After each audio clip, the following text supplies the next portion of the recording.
Welcome to Science and Technology Briefing.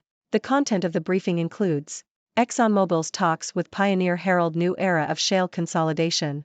Metro Bank board to meet bondholders over refinancing package. How much is the Telegraph worth? Booking chief hits out at Brussels for blocking €1.6 billion Etravelli deal. AI trialed to listen into job center meetings with benefit claimants. ExxonMobil's talks with Pioneer herald new era of shale consolidation. Financial Times. ExxonMobil's potential acquisition of Pioneer Natural Resources could lead to further consolidation in the U.S. shale oil industry, according to analysts. The deal would make Exxon the leader in the Permian Basin, which has enabled the U.S. to become the world's largest oil and gas producer. The increased scale of Exxon could encourage other companies to seek acquisitions and smaller firms to merge, experts said. Metro Bank board to meet bondholders over refinancing package. Financial Times. Metro Bank's board members are set to meet with a group of bondholders to discuss a £600 million, $773 million, capital injection offer for the company. The meeting is expected to take place over the weekend. The consortium, represented by PJT Partners, contacted Metro Bank's board earlier this week with the offer. The bank has not yet accepted the proposal. Metro Bank is looking to raise funds after regulators failed to approve a request to lower the capital requirements attached to its mortgage business. The bank is also due to refinance £350 million of debt by October 2024. How much is the Telegraph worth? Financial Times. The Telegraph is set to go up for sale, with potential buyers eagerly awaiting access to the newspaper's financial records. The accounts are described as complicated due to decades of ownership by the Barclay family. Analysts suggest the Telegraph could fetch more than £500 million, based on a multiple of 2 times its revenues of £254 million in its latest results. The price could be further influenced by factors beyond the financials, such as the potential for future growth and the newspaper's political reach. Bidders include the Barclay family, which has bid over £600 million, and Rupert Murdoch's News UK, which is expected to chase The Spectator, a magazine also up for sale by the Telegraph Media Group. The level of Middle Eastern investment in any deal may be restricted due to fears over a UK national newspaper being majority-owned by sovereign wealth from the region. Booking chief hits out at Brussels for blocking €1.6 billion Etravelli deal. Financial Times. Glenn Fogel, the CEO of Booking Holdings, has criticized EU competition regulators for blocking the travel company's €1.6 billion, $1.85 billion, acquisition of Sweden's Etravelli. Fogel said the decision would hamper European investment and make the tech ecosystem less competitive than other parts of the world. The European Commission blocked the acquisition last month, arguing that it would enable Booking to expand its travel services ecosystem and cross-sell accommodation. The company is appealing against the decision. AI trialed to listen into job center meetings with benefit claimants. Telegraph. The UK government is trialling artificial intelligence, AI, in a number of projects aimed at improving public sector productivity. The Department for Work and Pensions, DWP, is testing 5 projects, including one in London that uses machine learning to provide tailored advice to claimants of benefits. The DWP also believes AI could be useful in spotting fraudulent patterns in applications for universal credit. From lost stories to new adaptations, how the late Discworld author lives on. The Guardian. A collection of unpublished early works by Terry Pratchett, the late author of the Discworld series, is to be published by Doubleday on October 10.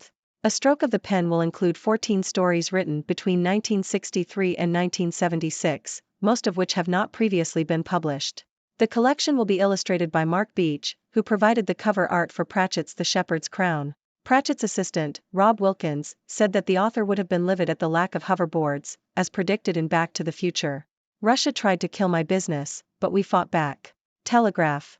Software company Redl, which makes email and document apps for Apple devices, has continued to operate despite the ongoing conflict between Russia and Ukraine. CEO Igor Zadanov, who anticipated the invasion, made sure his company would be able to continue functioning no matter what happened. Redl moved its data online and strengthened its systems, and when Russian tanks entered Ukraine again in February 2022, the company did not miss a beat. Redl's office in Odessa is still running, supported by internet terminals, power generators, and supplies, with about half of its employees still in Ukraine. Ramping up Ontario's gas-fired electricity generation is a terrible mistake. The Toronto Star.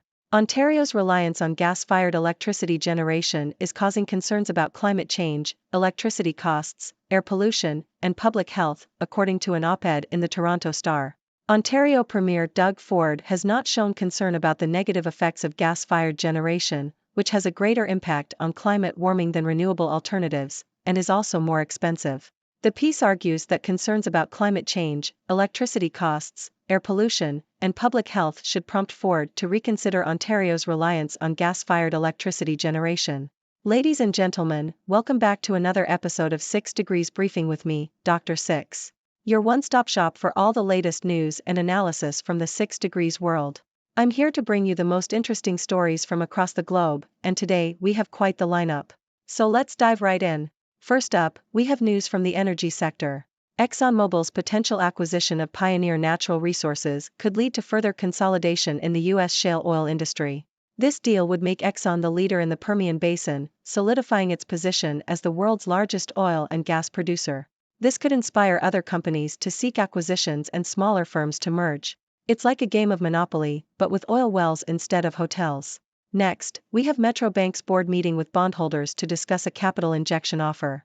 Metro Bank is looking for a £600 million cash injection after regulators rejected their request to lower capital requirements. It's like going to the bank and asking for a loan, but this time the bank wants you to put in some money too. Talk about turning the tables. Moving on, we have the Telegraph up for sale. Potential buyers are eagerly awaiting access to the newspaper's financial records, which are described as complicated. Analysts suggest it could fetch more than £500 million, depending on factors like potential growth and political influence. It's like buying a painting at an auction, but instead of bidding with a paddle, you're bidding with your checkbook. In the tech world, Booking Holdings CEO criticized EU regulators for blocking their acquisition of Etravelli. He argued that it would make the tech ecosystem less competitive. It's like trying to buy a new gadget, but the store won't let you because they think it will give you an unfair advantage in the tech world. Talk about a missed opportunity. Now, let's talk about the UK government's use of artificial intelligence, AI. The Department for Work and Pensions is trialling AI in projects aimed at improving public sector productivity. One project uses machine learning to provide tailored advice to benefit claimants. It's like having a personal assistant who knows everything about the benefits system. I could use one of those. In the world of literature, unpublished works by Terry Pratchett, the late author of the Discworld series, are set to be published. A stroke of the pen will include 14 stories written between 1963 and 1976. It's like finding buried treasure, but instead of gold, it's a collection of incredible stories waiting to be discovered. Lastly, we have the inspiring story of Redl, a software company that continued to operate despite the ongoing conflict between Russia and Ukraine. CEO Igor Zadanov made sure his company would be able to continue functioning, no matter what happened. It's like a real-life action movie, with a hero who refuses to let adversity get in the way of success. And that's all the news we have for today, folks. I hope you enjoyed this wild ride through the latest headlines. Now, I want to hear from you. What are your thoughts on these stories? Do you have any burning questions or insightful comments? Let me know in the comments below. Until next time, I'm Dr. Six, signing off. Stay curious, my friends. Thank you for tuning in. The content above showcases the latest briefing reports and analytical synopses, thoughtfully curated by the 6Do team. These insights stem from a wide array of reputable media outlets, think tanks, government sources, and specialized experts worldwide. We encourage you to explore these sources for a comprehensive perspective. Keep in mind that while the content may not always align with the official standpoint of 6Do Brief, it's not meant to be taken as absolute directives for decision-making.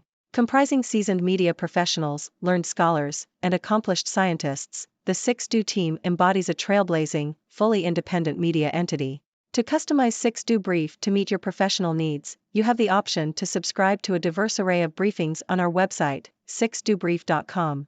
Regardless of your location, you can conveniently receive 6Do Brief via email.